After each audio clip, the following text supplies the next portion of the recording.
오늘 우리에게 주신 하나님의 말씀은 마태복음 13장 47절부터 50절까지 말씀입니다.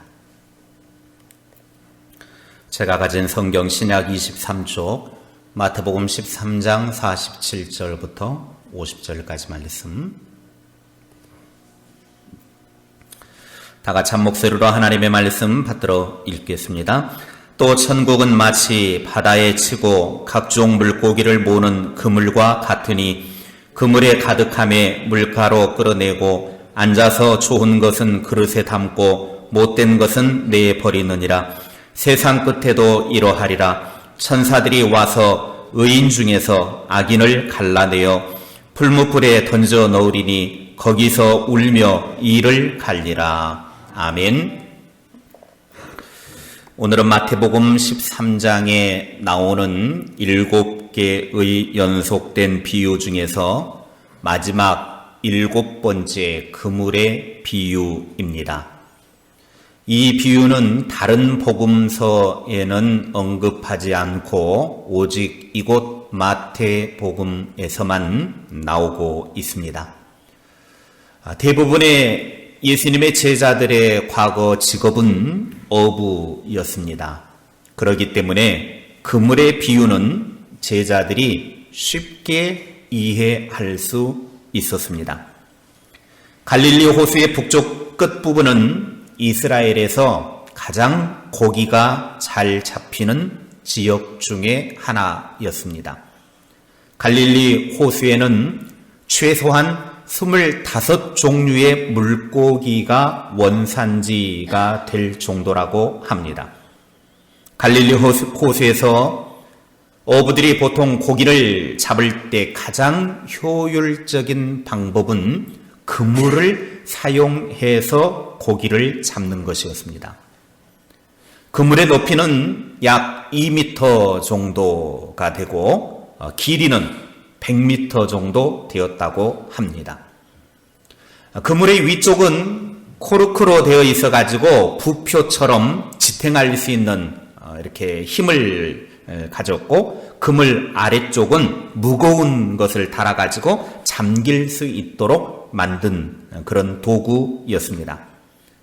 당시 어부들이 그물로 고기를 잡는 방법은 크게 2가지였다고 합니다. 하나는 그물의 한쪽 끝을 해안에다가 묶어놓고 다른 한쪽은 배에다 연결을 해서 이 배가 쭉 바다로 나가가지고 이렇게 타원형으로 다시 돌아서 원래 묶어놓은 그 자리로 돌아와가지고 그물을 건져 올리는 방법. 그리고 또 하나는 배 2대가 양쪽에서 묶어가지고 쭉 끌고 가면서 타원형으로 해가지고 만나가지고 이제 둘이 만나서 올리는 방법. 이 2가지 방법이 그물로 그 당시에 고기 잡는 방법이었습니다.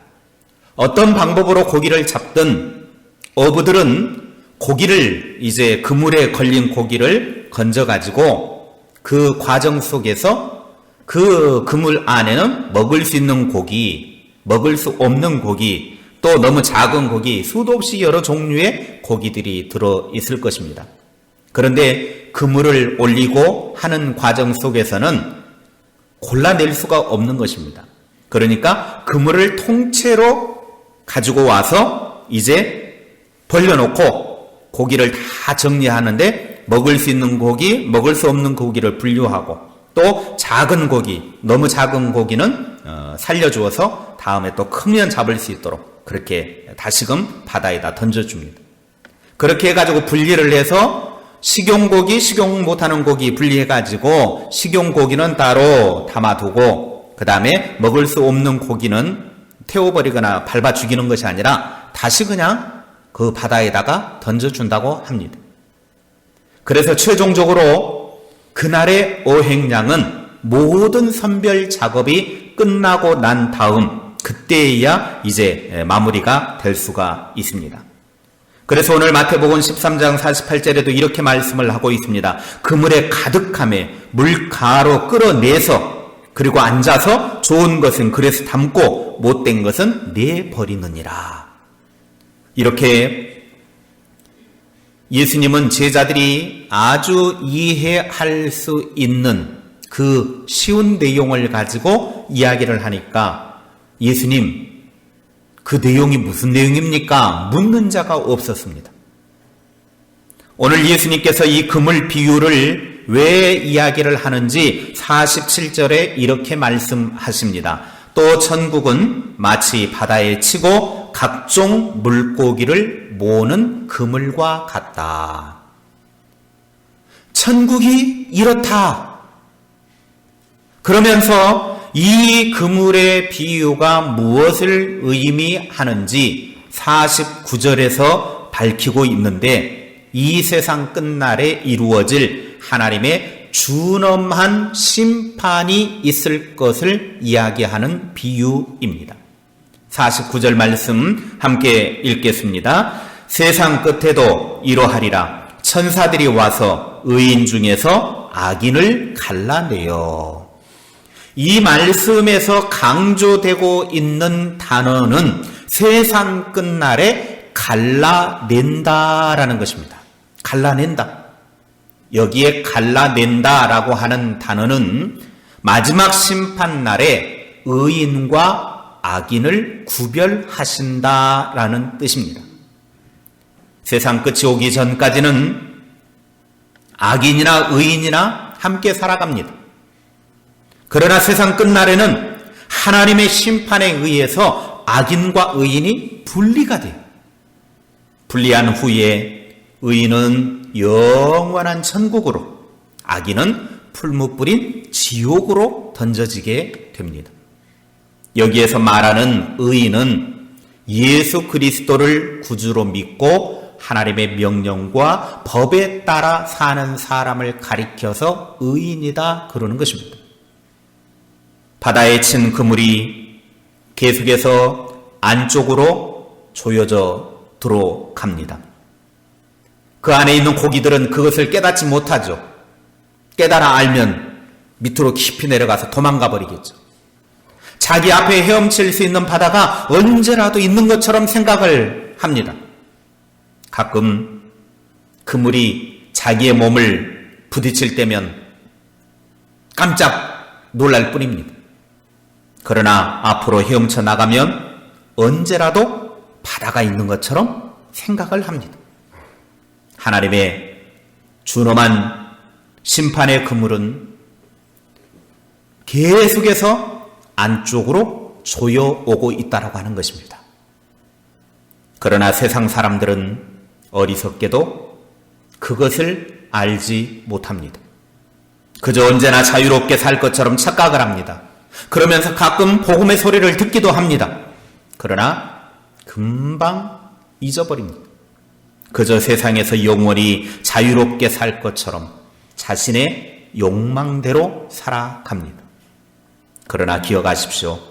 조만간 하나님의 심판의 그물이 던져질 때, 그 그물이 완전히 조여질 때가 있을 것입니다. 그때는 누구나 하나님의 심판대 앞에 다 서게 됩니다. 천사들이 와서 의인 중에서 악인을 골라낸다고 그랬습니다. 그러므로 우리 믿음의 사람들은 심판의 그물이 던져져서 점점 조여오고 있다라고 하는 경각심을 가지고 살아갈 수 있기를 바랍니다. 심판 날 때 천사가 와서 갈라낼 때 의인의 편에 설 수 있는 믿음의 길을 걸으시기를 주님의 이름으로 축원합니다. 여기에서 한 가지 우리가 더 생각해 볼 것은 마지막 날 악인이 당할 고통입니다. 마태복음 13장 50절에 보면 악인이 마지막 날 당할 고통을 이렇게 말씀합니다. 시작. 풀무불에 던져 넣으리니 거기서 울며 이를 갈리라. 의인 중에서 악인을 갈라내가지고 풀무불에 던지면 그곳에서 통곡하며 이를 갈더라는 거예요. 풀무불은 지옥을 말합니다. 지옥은 겁박하기 위해서 지어낸 게 아니에요. 천국이 있으면 지옥도 있다라고 하는 사실을 믿으시기 바랍니다. 그러면 지옥을 누구를 위해 만들어 놓았느냐 하는 것입니다. 아니, 처음부터 지옥을 안 만들어 놓으면 좋을 텐데, 그러면 지옥이 누구를 위해 하나님이 만들어 놓으셨느냐?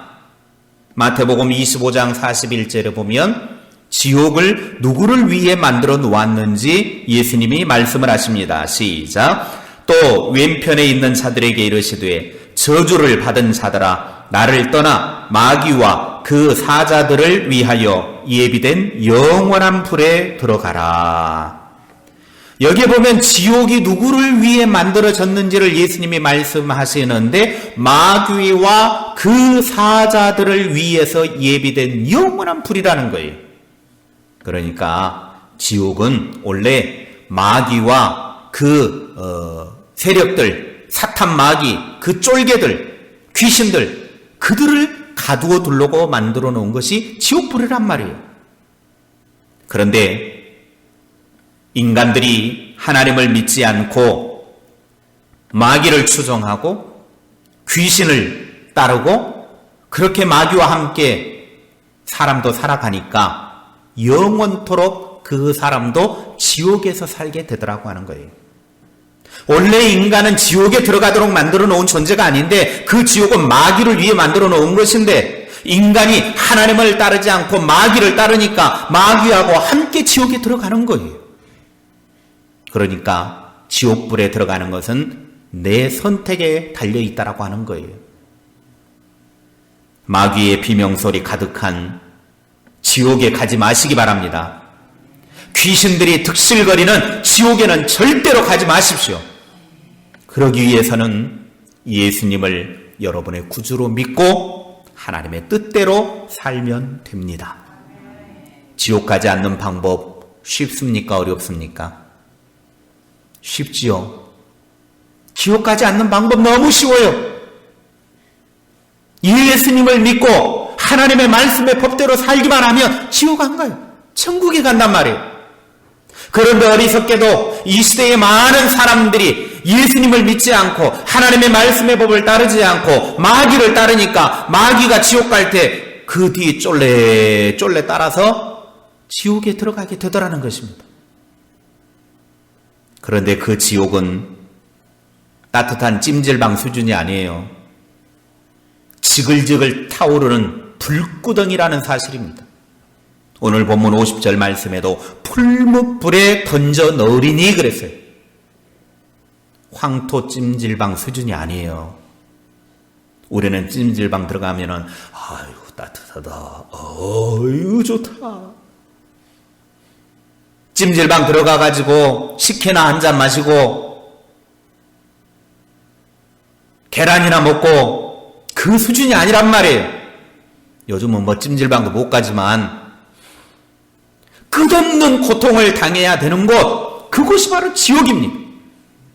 어느 정도로 고통스러운지 지옥에 떨어진 부자가 고통 가운데 부르짖는 모습을 누가복음 16장 23절 24절에 나옵니다. 같이 읽겠습니다. 그가 음부에서 고통 중에 눈을 들어 멀리 아브라함과 그의 품에 있는 나사로를 보고 불러 이르되 아버지 아브라함이여 나를 긍휼히 여기사 나사로를 보내어 그 손가락 끝에 물을 찍어 내 혀를 서늘하게 하소서. 내가 이 불꽃 가운데에서 괴로워하나이다. 지옥은 끝없는 고통의 불이 있는 곳입니다. 불이 계속해서 지글지글 타올라가지고 고통만 가중시킨다라고 하는 거예요. 불꽃 속에서 고통을 당하는 곳, 그곳이 지옥이에요. 여러분, 잠깐 냄비 만져가지고 뜨거워도 뜨거워 해가지고 금방 물집 생기고 좀 심하면은 화상 입잖아요. 얼마나 고통스러워요. 그런데 지옥 불구덩이는 단순하게 뜨겁기만 한 것이 아니라, 그렇다고 태워 죽이는 것이 아니라 계속해서 뜨거운 고통만 주는 것이 지옥이라는 거예요. 그래서 예수님은 지옥을 말하면서 마가복음 9장 48절에 이렇게 말씀합니다. 시작. 거기에서는 구더기도 죽지 않고 불도 꺼지지 아니하느니라. 자, 구더기 피부가 단단합니까? 약합니까? 구더기 피부요, 조금만 살짝만 건드려도 찢어지고 터져요. 그런데 그 지옥 불구덩이는 그 부드러운 구더기의 피부도 타지도 않고 죽지도 않는다라는 거예요. 그냥 고통만 가한다라는 것입니다.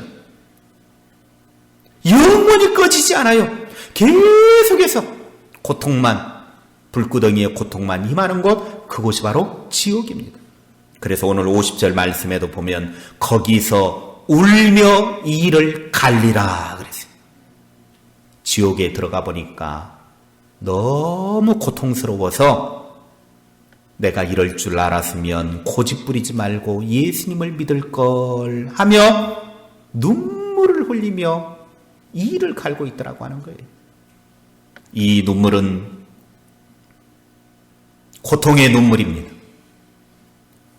이미 때는 지나갔습니다.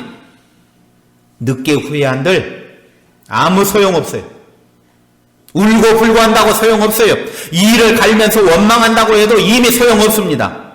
이 뉘우침은 살아있을 때만 가능한 거예요. 살아있을 때 아이고 나 지옥 들어가지 말아야지. 이를 갈면서 내가 예수 믿어야지. 살아있을 때 해야지. 죽고 나서 지옥 들어가면 그건 끝난 거예요. 이미 늦은 거예요. 살아있을 때만 그 후에는 가능한 겁니다. 어떤 분이 교회에 처음으로 와서 그날 딱 등록을 했습니다. 등록을 한 후에 목사님과 앉아가지고 면담을 하면서 목사님이 어떻게 해서 저희 교회에 등록하셨습니까? 라고 물었습니다. 그랬더니 그분이 예, 사실은 제가 믿어야 될지 말아야 될지 많이 망설였습니다. 그러다가 제가 생각을 해봤습니다. 내가 아는 교회의 어떤 장로님의 삶을 한번 보고서 그 다음에 결정을 내려야겠다. 그렇게 마음을 먹고 그래서 제가 그분 모르게 그분의 삶을 한번 가만히 뒤에서 살펴보았습니다. 지난 한 주간 일부러 제가 그 사람의 뒤를 미행해 보기도 했습니다. 그러고 난 뒤에 결론 내린 것이 뭐냐면 저 정도면 내가 믿어야 되겠다라는 생각이 들었습니다. 그리고 이왕이면 그 장로님이 출석하는 교회에서 신앙생활 하는 것이 좋겠다라고 하는 생각이 들어서 오늘 이렇게 예배에 나왔고 이곳에 등록을 하게 되었습니다. 그렇게 말을 했습니다. 만약 이 장로님의 상황이 반대였다면 어떻게 되었겠습니까? 가지 말아야 될 곳을 가고 하지 말아야 할 일을 했다고 하면 그 사람은 예수 안 믿기로 작정하고 구원받지 못했을 것입니다. 만약 그 사람이 지옥불에 떨어진다면 지옥에서 얼마나 그 장로님을 원망하며 이를 갈겠습니까? 그래서 예수님은 무시무시한 말씀을 마태복음 18장 6절에 하십니다. 같이 읽겠습니다. 누구든지 나를 믿는 이 작은 자 중 하나를 실족하게 하면 차라리 연자 맷돌이 그 목에 달려서 깊은 바다에 빠뜨려지는 것이 나으니라. 우리는 우리의 말 한마디, 행동 하나가 알게 모르게 주변에 있는 사람들에게 엄청난 영향을 끼친다라는 사실을 잊지 말아야 합니다. 엄청난 고통이 있는 곳, 그곳이 바로 지옥입니다. 그래서 지옥에 들어가지 않도록 길을 쓰고 피해야 합니다. 우리는 예수님의 말씀처럼 우리의 모든 소유를 다 팔아서라도 천국을 사야 합니다. 그래서 히브리서 9장 27절에 이렇게 말씀하죠. 시작. 한번 죽는 것은 사람에게 정해진 것이요 그 후에는 심판이 있으리라. 아멘. 여기에서 안 죽으실 분, 나는 절대로 안 죽어 하시는 분 계십니까? 죽지 않을 사람은 아무도 없습니다. 누구나 죽는 것은 다 동일합니다. 단지 앞서거니 뒤서거니일 뿐입니다. 그러나 그 후에 받을 심판에는 차등이 없어요. 죽음은 누구에게나 다 있고 언제나 기다리고 있는 것이지만 심판은 차등이 없다는 거예요. 하나님의 심판에 그물이 던져질 때 그 심판의 그물이 우리를 계속해서 잡아당긴다고 해도, 그 심판의 그물이 계속해서 조여온다고 해도 하나님 앞에서 우리는 예수 그리스도를 믿어 좋은 고기로 하나님의 자녀로 구별되는 주님의 사람들이 다 되실 수 있기를 바랍니다. 하나님의 심판의 그물은 이미 던져졌습니다. 그 그물은 지금 계속해서 조여오고 있습니다. 이제 곧 있으면 그 그물은 건져져서 구별할 때가 올 것입니다. 그때 우리는 하나님이 기뻐하시는 좋은 고기로 천국에 들어가는 하나님의 사람들이 다 될 수 있도록 이 믿음 위에 굳건히 서는 주의 사람들이 되실 수 있기를 주님의 이름으로 축원합니다. 기도하겠습니다. 하나님 아버지, 우리가 이 땅에서 길을 쓰고 천국을 소유해서 영원한 지옥 불구덩이 고통이 있는 그곳에 들어가지 않도록 은혜를 부어 주시옵소서. 우리가 예수 믿어 구원받을 때만 좋은 물고기가 되어 하나님의 편에 서서 영원한 기쁨 천국으로 인도될 줄로 믿습니다. 우리가 그날 받을 심판 앞에서 하나님이 기뻐하시는 모습으로 온전히 설 수 있도록 은혜 베풀어 주옵소서. 지금 이 세상에는 하나님의 심판의 그물이 던져져 있습니다. 이제 그 심판의 그물이 점점 우리의 삶을 조여올 텐데, 그 조여오는 과정 속에서 우리는 끝까지 믿음을 잘 지키고 하나님 사랑하며 예수 그리스도를 구주로 믿고 그 믿음 위에 온전히 서서 하나님이 기뻐하시는 귀한 구원의 삶을 사는 주의 백성들 되게 하옵소서. 이 믿음 흔들리지 않도록 인도해 주시고 주님과 함께 영원한 천국으로 인도되는 하나님의 사람들이 다 되게 하옵소서. 예수님의 이름으로 기도하옵나이다. 아멘.